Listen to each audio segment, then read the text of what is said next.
Radio Info sur la rubrique météo. Le sujet du jour, c'est l'ouragan Matthew. Alors nous comparerons les dégâts des différents pays touchés. Mais avant toute chose, nous allons écouter Dylan qui va nous parler des ouragans. Bonjour Dylan. Bonjour. Alors, l'ouragan est une perturbation atmosphérique brutale et violente dans laquelle les vents atteignent et dépassent leur vitesse des 120 km/h. L'ouragan se forme dans une large zone des nuages orageux en rotation accompagnés de vents forts. L'ouragan, d'un autre nom cyclone tropical, sont divisés en 3 stades de vie.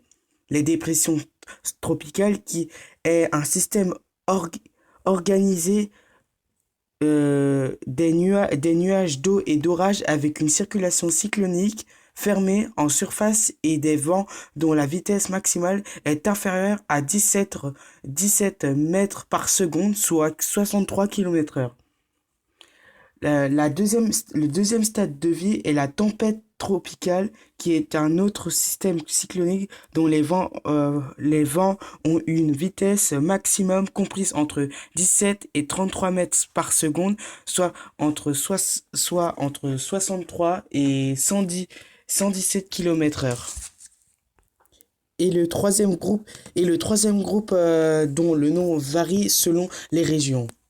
Merci Dylan pour toutes vos réponses. Alors bonjour Ilan. Bonjour à tous. Quel est le trajet de l'ouragan Matthew ?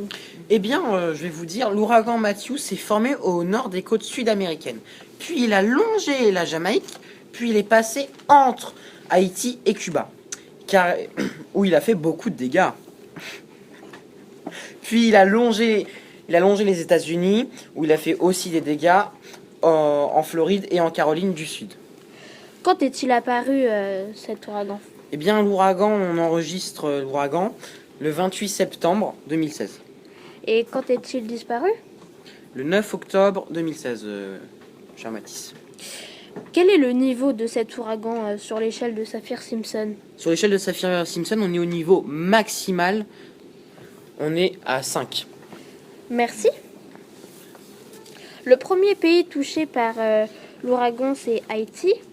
Donc, bonjour Justine. Bonjour.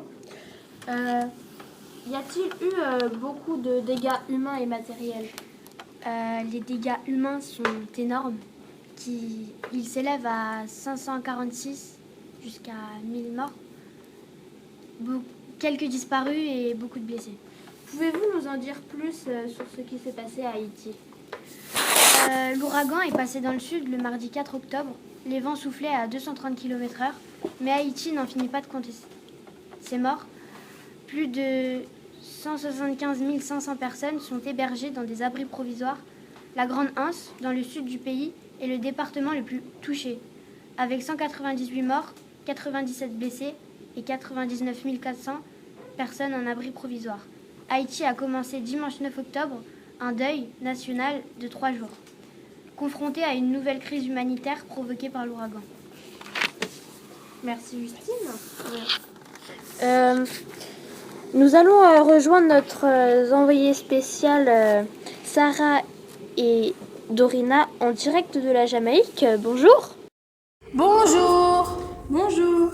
En effet, l'ouragan Matthew, en mouvement dans les Caraïbes et d'une très forte puissance, menaçait de toucher la Jamaïque et c'est ce qui s'est passé. Malgré tout, il n'y a eu aucun mort, mais quelques blessés. Il a plu plus de 1000 litres en 24 heures, c'est l'équivalent de 1 an et demi de pluie à Paris.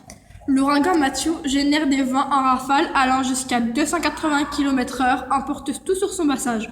Sur l'île de la Jamaïque, les touristes ont pu assister en direct à la formation de l'ouragan. L'ouragan Matthew a déjà provoqué de nombreuses inondations. D'ailleurs, l'Agence américaine pour le développement a provisionné $400 000 pour venir en aide aux Jamaïcains et aux Haïtiens. Merci à tous de nous avoir écoutés. À bientôt. À bientôt.